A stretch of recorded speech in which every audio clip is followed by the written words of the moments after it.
देश माँ को प्रणाम करने का जो नारा बंकिम चंद्र ने उस टाइम से दिया था वो अभी भी मेरा अंदर गूंजता है। वंदे मातरम। सुजलन सुफलन, इस माटी को प्रणाम। बंकिम चंद्र चटर्जी ने लिखा था। रविंद्रनाथ टैगोर जी ने गाया था। आज से पहले इतने पीएम आए, इतने पीएम गए, किसी ने इस बारे में सोचा नहीं। नरेंद्र मोदी जी के अंदर में हम लोग ऑल टाइम यूनिकनेस देखा है, ऑल टाइम देशभक्ति देखा है। वंदे वंदे वंदे वंदे मातरम। एक गीत जो सिर्फ गाया नहीं गया, एक आवाज जो सिर्फ सुनी नहीं गई, एक संकल्प जो पूरे भारत को एक साथ ले आया, वंदे मातरम। पीएम मोदी ने भी वंदे मातरम को फ्रीडम मूवमेंट का मंत्रा और क्लैरियन कॉल बताया।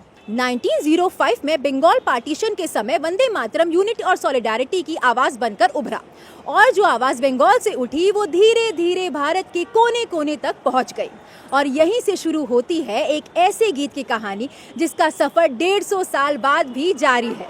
ये गीत फर्स्ट टाइम ड्रॉप हुआ था 1875 में जब बंकिम चंद्र चट्टोपाध्याय ने वंदे मातरम की रचना की। Fast forward to 2025, independence day पर पीएम मोदी रेड फोर्ट से पहली बार वंदे मातरम गाकर इस 150 साल की जर्नी में एक और हिस्टोरिक चैप्टर ऐड करेंगे।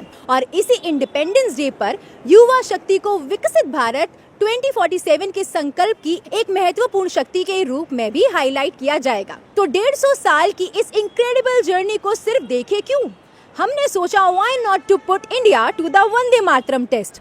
सो लेट्स फाइंड आउट 150 साल पुराने अपने नेशनल सॉन्ग को कितना जानता है इंडिया। वंदे मातरम सुनते ही आपके माइंड में सबसे पहला थॉट क्या आता है? बंकिम चंद्र चटर्जी का थॉट आता है। जैसे ऐसे मैं भी बंगाली हूँ तो मेरा दिल भर जाता है कि वो बंगाल का सिर्फ अभी गर्व नहीं है, पूरा भारत का गर्व है। वंदे मातरम सुन के देश माँ को प्रणाम करने का जो नारा बंकिम चंद्र ने उस टाइम से दिया था वो अभी भी मेरा अंदर गूंजता है। वंदे मातरम सुनते ही मेरे माइंड में एक फीलिंग, मोटिवेशनल जो सेक्रीफाइस जो फ्रीडम फाइटर्स ने हमारे देश के लिए किया है ये आता है। और जो वंदे मातरम है एक सॉन्ग नहीं है, एक मतलब एक इमोशंस है जो हमारे फ्रीडम फाइटर्स ने हमारे देश के लिए दिया है। सुजलन सुफलन, जो हमारा जो देश है इतना नदी पानी और सुफलन मीन्स फल से भरा हुआ है। तो ये जो इतना भरा मतलब सब कुछ भरा हुआ है, इस देश में सब कुछ है, तो ही मेरा माइंड में सबसे पहले आता है ये देश बहुत सुंदर है, इस माटी को प्रणाम। दिल में हमारा ये आता है देश के लिए मरने मिलने के लिए हम तैयार रहते हैं। और आज हमारा देश जो आज़ाद हुआ है वो इसी नारे पर हुआ है। देशभक्ति और देश के लिए प्राण न्यौछावर करने की भावना जगती है। 150 इयर्स की जर्नी के बाद पहली बार वंदे मातरम रेड फोर्ट से सुनाई देगा।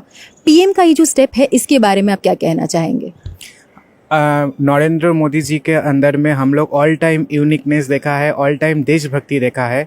तो वही गोटा जो इतना दिन तक इतना सारा प्राइम मिनिस्टर सोच नहीं पाया था वो नरेंद्र मोदी जी ने कर दिखाया। सबको बहुत अच्छा लग रहा है और हमें बहुत खुशी है। वो मान्यता पहले से जो मिलनी चाहिए थी वो अब मिल रही है। पीएम मोदी जो भी करते हैं सब कुछ हटकर ही करते हैं। आज से पहले इतने पीएम आए, इतने पीएम गए, किसी ने इस बारे में सोचा नहीं। ये जो कार्य है आज हुआ है, मोदी जी लाए हैं, ये कार्य 60-70 साल पहले होना चाहिए था। कई गवर्नमेंट आई, कई गवर्नमेंट गई है, मगर इस पर किसी ने ध्यान नहीं दिया। मोदी जहाँ है तो कोई काम रुकेगा नहीं। पीएम इंडिपेंडेंस डे पे युवा शक्ति का रोल हाईलाइट करते हुए विकसित भारत का जो है विजन रखेंगे। तो आपके अकॉर्डिंग जो है यंग इंडिया जो है वो इस विजन को रियलिटी कैसे बना रहा है? अभी देखिए कि एक समय में हम लोग सुनते थे कि हम लोगों को सजेशन लेना चाहिए ऑल टाइम हम लोगों का जो फोर फादर है, बस जो हम लोगों से सीनियर है उन लोगों से। बट पीएम ने इसको इंट्रोड्यूस किया कि विकसित भारत में मेन कांडारी किंतु युवा ही है। पीएम से भी ये मिल रहा है कि पीएम हम लोगों को उतना सम्मान दे रहा है कि वो सोच रहा है कि मैं कितना मतलब मेरा देश का युवा सबसे ज़्यादा बुलंद है और वो लोग सबसे ज़्यादा कर सकता है। आप लोग देखिए हर एक सेक्टर में, वो चाहे इनोवेशन हो, ट्रेडिशन हो, हाँ, मोरल एथिक्स हो, वैल्यूज़ हो, सब कुछ में युवा का जो अभी जो पर्सपेक्टिव आ रहा है न्यू इंडिया का, वो आप लोग सभी लोग देख पा रहे हैं कि अभी हम लोग प्राउड फील कर रहे हैं। तो किसी के लिए तो है भारत का युवा, वो चाहे ओलंपिक में हो, वो चाहे गेम में हो, वो ट्रेडिशनल इंडिया को ऑल ओवर ग्लोबल मार्केटिंग में लेके जाना हो, बस स्टार्टअप इंडिया में हो, सभी जगह पे तो अभी युवा और युवा है। तो मोदी जी इसी युवा को मतलब देखते हुए यार, युवा को मोदी जी, मेरा लगता है कि युवा मतलब मैं एक युवा होके बोल रहा हूँ, मेरे को भी इतना करेज कैसे आया, मैं तो एक बंगाल का लड़का हूँ, मेरे को इतना करेज कैसे आया मोदी जी को देख के कि मोदी जी हम लोगों को इतना करेज दे रहा है, सभी जगह पे हम लोगों को आगे रखना है। मोदी जी हम लोगों को सोच रहा है कि हम लोग आगे का एक सोल्जर है जो हम लोग विकसित भारत बना सकते हैं। तो हम लोगों के अंदर उतना कॉन्फिडेंस वो दे रहा है, इसी वजह से हम लोग इतना आगे जा पा रहे हैं। तो इसी वजह से मेरे को लगता है कि ये बहुत सभी युवा का सेलिब्रेशन है। सिर्फ इंडियन इंडिपेंडेंस इस बार हम लोग सेलिब्रेशन नहीं कर रहे हैं, युवा शक्ति का पावर, उसका पॉजिटिविटी, उसका एनर्जी भी हम लोग सेलिब्रेशन करना चाहिए। Now it's time to play a rapid fire. Vande Mataram किसने लिखा? वंदे मातरम बंकिम चंद्र चटर्जी ने लिखा था। बंकिम चंद्र चटर्जी ने लिखा था। बंकिम चंद्र चटर्जी ने लिखा था। इसे अडॉप्ट कब किया गया था? आई गेस 24 जैन 1915 में ये अडॉप्ट किया गया था। 1950 में अडॉप्ट किया गया था। इसे पहली बार किसने गाया? इसे रविंद्रनाथ टैगोर जी ने गाया था। रविंद्रनाथ टैगोर जी ने गाया था। वंदे मातरम का real meaning? I bow to the mother and I salute you.